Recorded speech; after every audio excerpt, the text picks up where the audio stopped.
Welcome, Commanders. So we're going to go over, today we're going to talk about the first look Fleet Command Benjamin Sisko. Fleet Commanders, a new Fleet Commander is coming to the game. So let's see, where's my game? Let's go take a look at Fleet Commanders here.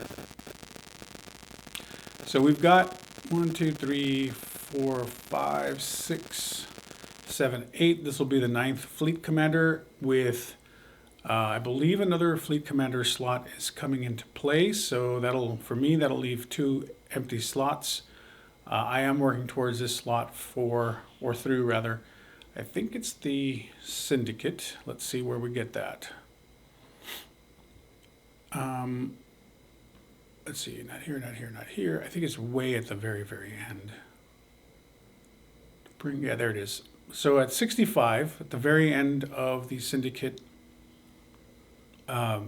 faction gain, 1 free slot will be opened up, and then my understanding is, based on the video, that another slot will be opened up. So basically, if you have all the Fleet Commanders, and you have all the sleets, if you have all the slots open, you'll still have 1 slot, or rather 1 Fleet Commander not seated. So I was kind of hoping to get 7 seated, but now that Sisko's coming into the game, we'll see how Sisko's going to work out. So let's take a look at what is coming. And I've got it here somewhere. There it is. I'm not going to look at the video right now, but there's Hammy, I think they call him. Hit it. So okay. Anyway, so he's going to be the hierarch and the node war. Let's see. Fleet Commander arrives. Who knows if this is the only update? I'm sure it's probably not. Before I even read into this, my guess would be, if this was balanced well, and he's supposed to be a commander for nodes, or outposts rather, my guess is that he should have a lot of abilities that do not specify hostiles or armadas. If he has those, then he loses the value that he's supposed to be bringing. So we'll see how much of that he has in there. I mean, the game works in such a way that if it doesn't say hostile or armada, my understanding is that it still works against it. Oh, by the way, this is a hat I got out in Mexico when I was there a couple of years ago. So, see, it's got the skull and everything. It's pretty cool. Anyway, so let's see. He's available for Ops 51, which is par for the course right now. They're making all the content for higher level Ops players. He's equipped with a powerful active ability. Let's see. Sisko brings a meaningful depth and flexibility to any fleet.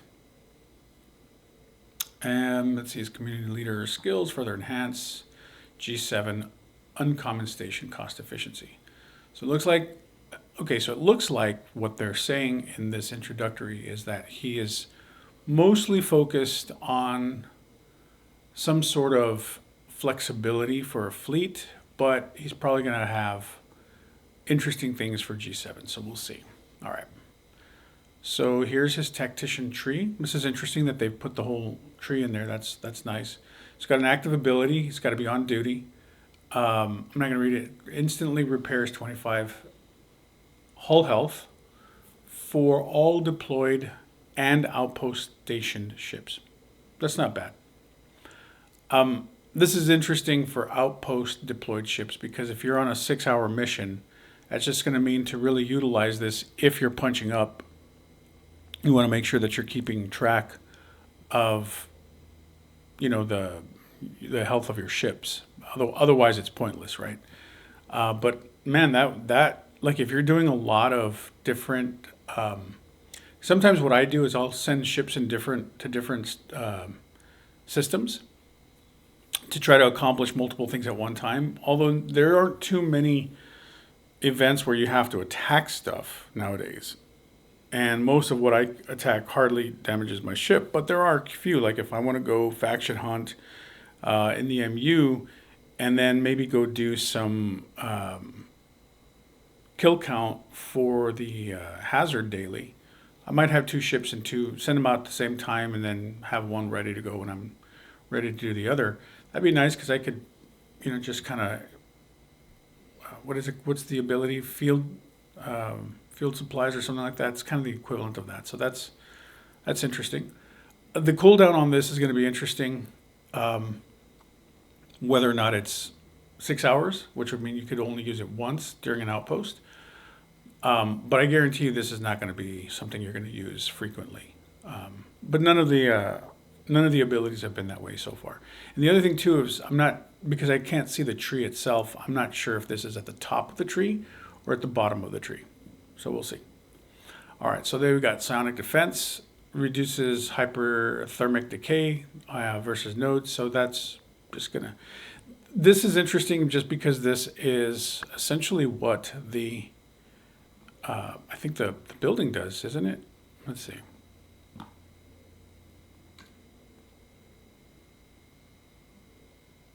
Let's see.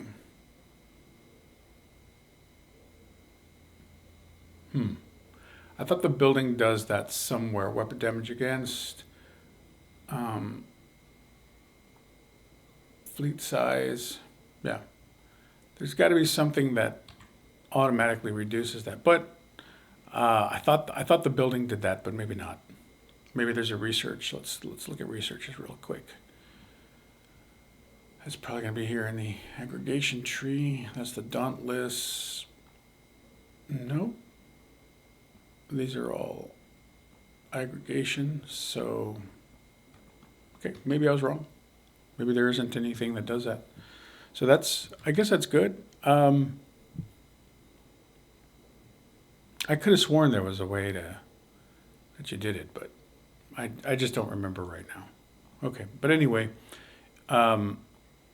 this you'll just get a little bit of a bonus to that. That's their ability that kind of that's the ability that challenges your ships. Okay, determination, combat start, increases isolytic damage versus non. Okay, see this right here, that's kind of not useful for the outposts. Let's see, on duty increases versus, okay, so that's useful for it. But let's see, increases weapon damage by 600%. I'm assuming these are at max values, by the way. So this one not so much, but this one great. He would be a better officer if these were switched, right? Because players don't really need. There's so much damage creep, power creep in the game that players don't really need this to be available, always on. This would have been better if this was always on. Even though it's specific, it would have just been better because most players don't. Well, I shouldn't say what most players have. I don't know what most players have or don't have, but this being always on would just bring better utility to him, for him, because he's supposed to be an address to the outposts. Lines must be drawn on combat start, increase Apex versus Cardassian outposts. So again, this is, this is specific to the Cardassian. I guess it's thematically accurate because he's Sisko. Let's see, and then we've got Battle of Wolf 359, combat increase, isolytic. This is on duty versus Borg. Okay, so this is specific. He's got to be on deck and okay. So again, this is a situation where he's not gonna be useful to you until you get him up there. So, and I don't know the mechanism that he's gonna have. Let's see. Always on home front increases hull health for G5 plus Fed, basically FKR, by 1500. I mean, that's nice. Could always use more hull health. But it's only, it's not all ships, it's just Fed FKR ships. Increases base, this is on duty, increases base weapon damage for those. So this is interesting. So if you've got, where does it go? I think it was, if you've got this one max, no wait, that's not the one. Yeah, so if you got this one max, isolic damage, and then you've got this one matched, or maxed rather, and you have him on duty, you're getting quite a bit of damage. I mean, it's I don't know which one takes first. You either get the 15% and then you get the 1200. I'm not sure, but that's a lot. That's a huge damage boost. Okay, you can count on it. Combat start, increase critical damage. This is on duty. Critical damage when above 50 hull health versus non again. So this is again, if thematically, if he's supposed to be useful for outposts, this is not going to be useful. So far we've got just a few abilities so far where he's useful for where he's actually useful for outposts. Let's see, on round stat increase apex. That's not useful. That's just more power creep for PvE. So now we go to the combat skill tree. Well, that looked like a lot of combat before. What was this one? This is a tactician. Okay. Combat tree focuses on outlasting enemies, hull health, reduces critical damage, morale, burning, command presence. Okay. On duty increases resistance to the Borg beam. That's interesting. So that's PvP. Let's see, reduce enemy player by 200%. That's PvP. Again, so that doesn't help at all with outposts. Paradise Lost. Shield, okay. He's got to be on duty. It's a big boost to shields. Apex Barrier. Players, so no use to this. I mean, this is useful for outposts. This is not. So the three so far we've looked at, only one is. So this is Apex Barrier versus players. Isolated damage versus, okay, that's not neither. So of the five, only one so far. If your ship has morale increase, okay, so player PvP. Increases Apex Barrier, that's PvP. Reduces enemy player. Okay, so far out of these, what is it? 1, 2, 3, 4. Out of these 8, only one has been useful for outposts. So now we got the mechanic skill tree. Focus on utility and with cost efficiency. G7 materials. Okay, so now he's for 51 and up, but this whole tree is now talking like it's probably just going to be G7. So from a player perspective, from a player base perspective, you've got all these players that are not 71. I mean, you can go count them. I mean, there's maybe a couple pages of players that are G71 and up. Let's see how much of this skill tree just applies to just them. So this applies just to them. Okay, always on. Increases outpost fleet size by 1. Oh, that's nice. So you can get, this would mean that you would be able to get, I don't know how much this costs, but this is nice. This basically gets you to, where is it at? Where's my game? So you can't increase your fleet size normally. I think it's until level 40. Yep, right here. Based on the building. And here on his mechanic, this will increase your fleet size. So this is going to be, I think this is probably the biggest way to punch up, just because, you know, if you're still having problems managing I haven't punched up. I've stayed at the 53s just because I'm just focusing on completing Battle Pass last one, and we'll see what they do with them this next time. I'll probably punch up to see how high I can get and do it successfully without needing any of these. But this will probably be the first thing the first ability that I pick up, assuming it's at the top of the list and it's like, you know, 100 points or something like that. I don't know how much this is going to cost, but this is going to be probably the biggest, most influential way to punch up on your outposts. Okay, anyway, this is our station increase max cargo. Okay.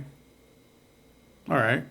I mean, cargo's not really fancy, but I get it. Okay.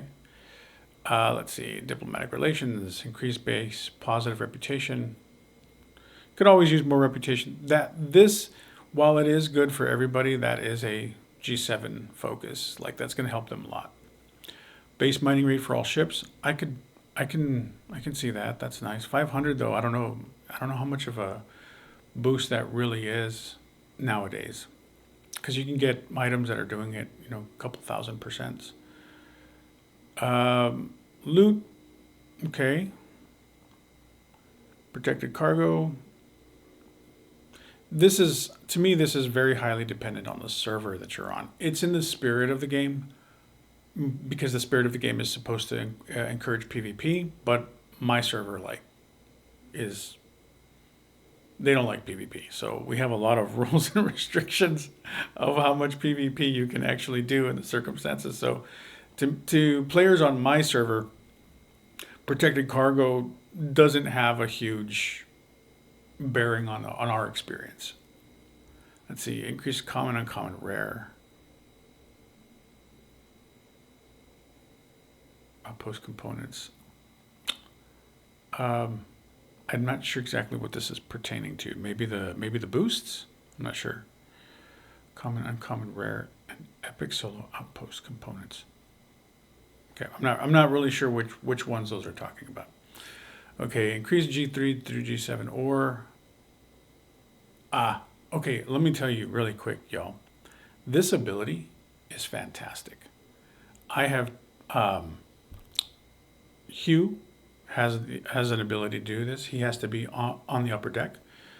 The new to Pring does it also. She needs to be below deck. I think it's the Ex-Borg that has the Ex-Borg had so many different technologies, but the Ex-Borg has basically this ability for each. I guess I can go look at it. I have it up. Of course, you guys got to remember, I don't remember where anything is. I just play this. My problem with playing games, or my style, is I just look at the thing and go do it. I don't even pay attention to half of what I'm doing. DJ Kitty or whatever's DJs would hate me because I'm not the kind of player that reads the I don't read the manual. But let's go look at factions really quick, and I think it's in the Ex-Borg favors here. Let's see.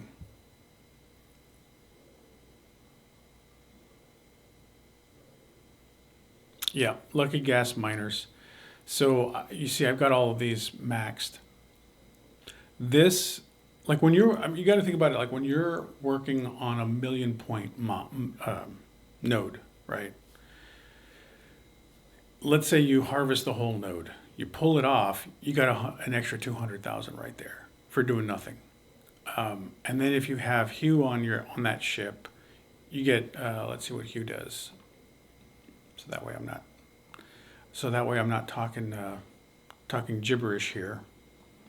I'm trying to get Hugh up, level him up, but he's hard because his only sourcing is through the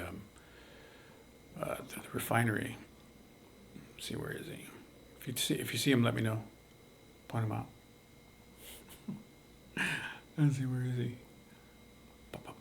Pow. Where are you, pick? He's pretty high level for me. He's not gonna be up there. I know he's here somewhere. He's hiding from me. Well, okay, let's just look at Pring because she's convenient here. So below deck, she'll go 30%. Right now I have her, I guess, at 10%. And she's only sourceable through Syndicate. So there'll come a point through the Syndicate XP where I'll have her maxed out and she'll be pulling 30%. So if you think about it, there's 20%, 30%, 20% through the Ex-Borg, there's 30% through her on a ship. And then if I can find pick,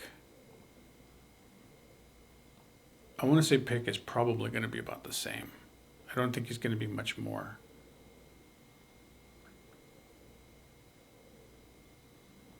This is always the fun part of looking. Every other content creator's video that I watch, and they're scrolling through. Hey, look, there's Jazzercise Kira. I'm gonna make her a thing. Like, you guys got to call her Jazzercise Kira because that's who she totally is. Let's see. I know you're here, Pick. You're hiding from me.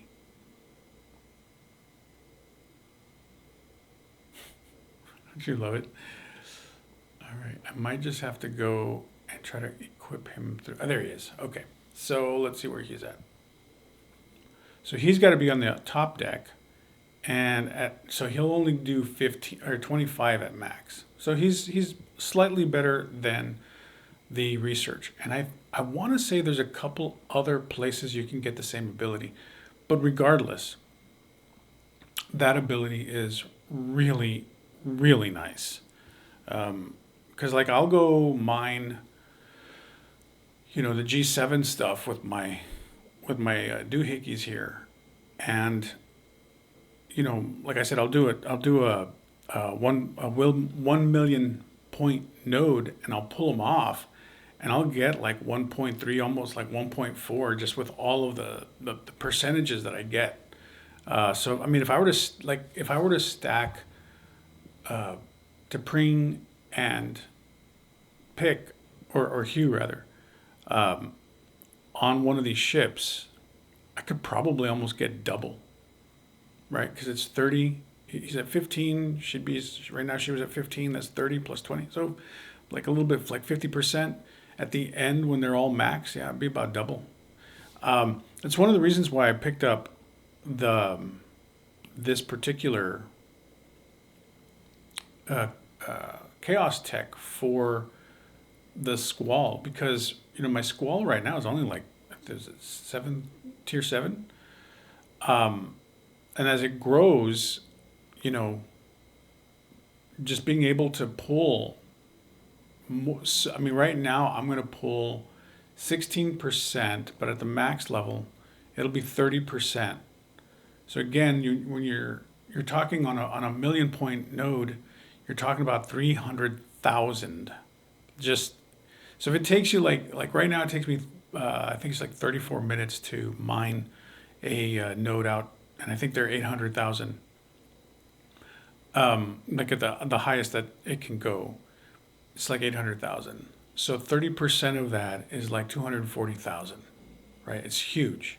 So once I pull it off, I'm getting over 1 million.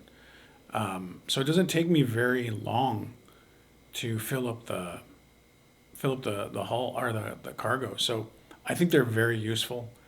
If you're not picking up those techs, I highly recommend it. So that'll probably be one of the other ones that I level up very quickly, because an extra 30%, that's, well, like I said, on a ship that has everybody on it, that's almost 80%. So that'd be, I mean, I don't know how it stacks, right? But on 1 million, if I go on a 1 million point node and I pull my ship off and I get another 800,000, that's effectively doubling the mining rate of your ship. So that's why those are really good. Now the only problem with them is capacity, right? If you don't have the capacity, then it doesn't really do much good. All right. Anyway, let's go on. That was a little bit of a digression. So then, Tactical Savage, increase outpost retaliation, metals, and plunder by 200%. Plunder, I think those are the boxes. All right. So then, let's see, he comes in a new strategy. I don't think he really adds much strategy, to be honest. I think it just gives you boosts. This is where I think Scopely could be a little bit more imaginative rather than just giving us cargo capacity. I think things like this, where's that ability?